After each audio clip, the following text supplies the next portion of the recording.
On June 11th, 2025, Omaha Mayor John Ewing Jr. convened a press conference to address U.S. immigration and customs enforcement raids at Glen Valley Foods, which detained approximately 80 individuals, spotlighting a sprawling network of city officials, nonprofit organizations, consular offices, and government agencies dedicated to supporting undocumented immigrants, often pejoratively labeled illegal aliens.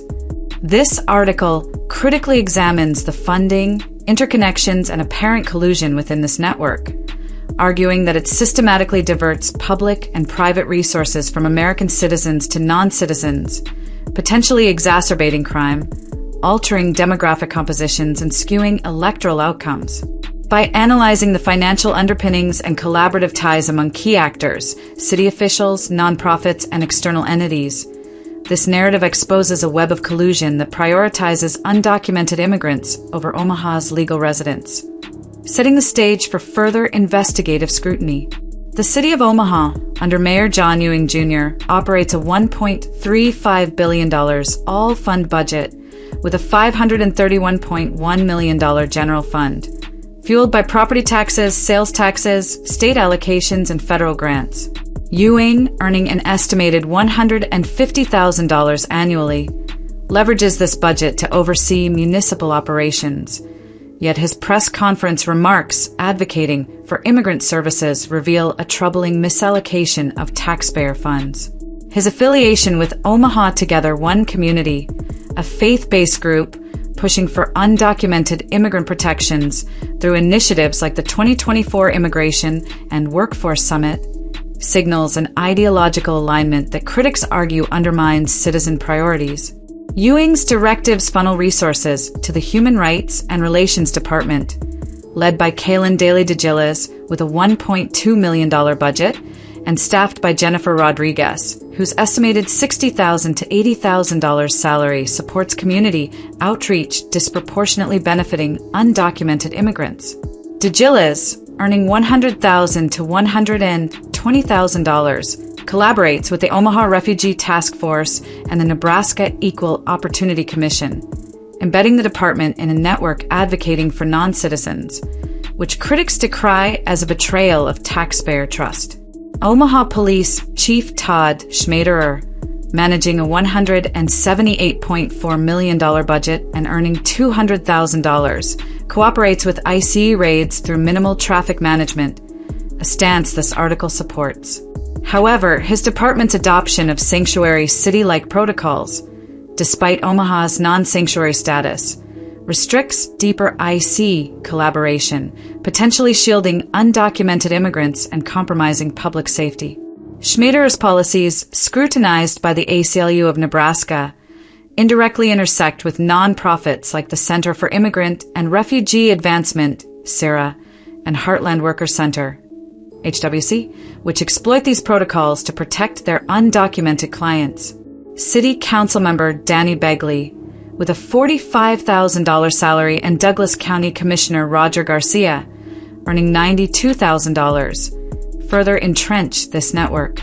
Begley's ties to HWC and OTOC and Garcia's involvement with the Nebraska Commission on Latino Americans, which advocates for DACA recipients and undocumented Latinos, align them with organizations diverting public funds to non-citizens, a move critics argue neglects infrastructure and juvenile justice needs within their respective $531.1 million and $612.7 million budgets. The nonprofit sector forms the backbone of this network, with CIRA, led by Eric Omar, $100,000 salary, operating 10 offices across Nebraska and Iowa on a $5 million budget from federal grants, the Omaha Community Foundation and Sherwood Foundation. CIRA's Nebraska Immigration Legal Assistance Hotline, NILA, with a $500,000 budget, refers undocumented immigrants to legal aid, collaborating with Nebraska Immigration Services, NIS, Catholic Charities, and Justice for Our Neighbors, JFON.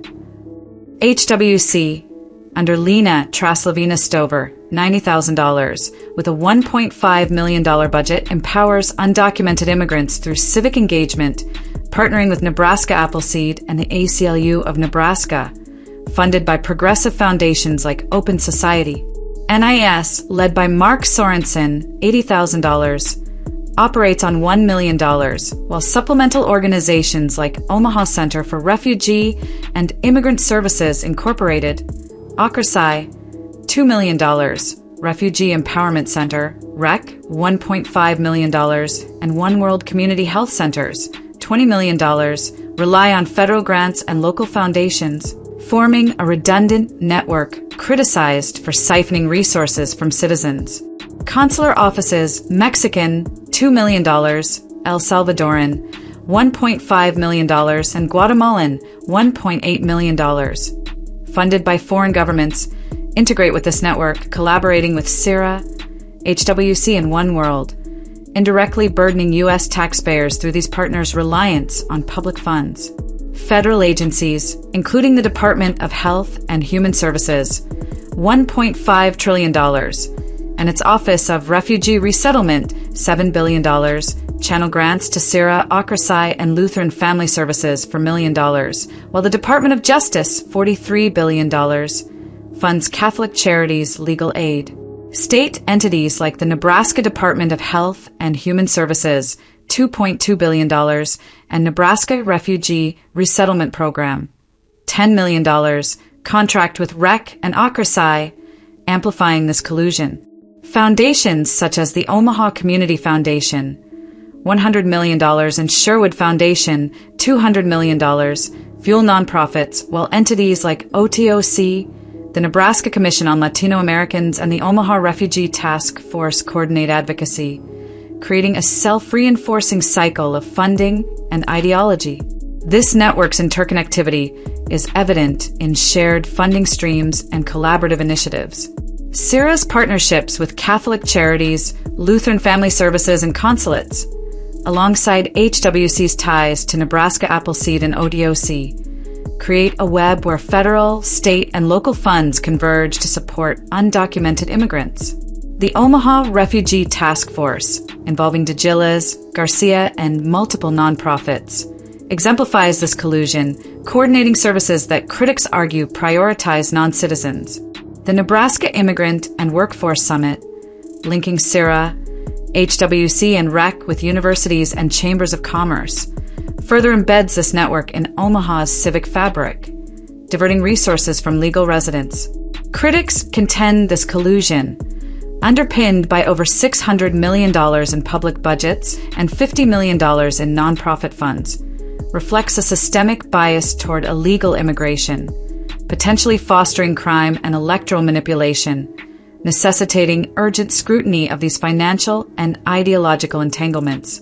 In conclusion, the June 11th, 2025 press conference unveiled a collusive network of Omaha officials, nonprofits, and government entities channeling vast resources to undocumented immigrants at the expense of citizens. The intricate web of funding, from federal grants to local taxes, and collaborations among Ewing, Garcia, CIRA, HWC, and consulates reveals a deliberate misallocation, criticized for undermining public safety and civic integrity. This article sets the stage for deeper investigations into how such collusion reshapes Omaha's priorities, demanding accountability to restore equitable resource distribution.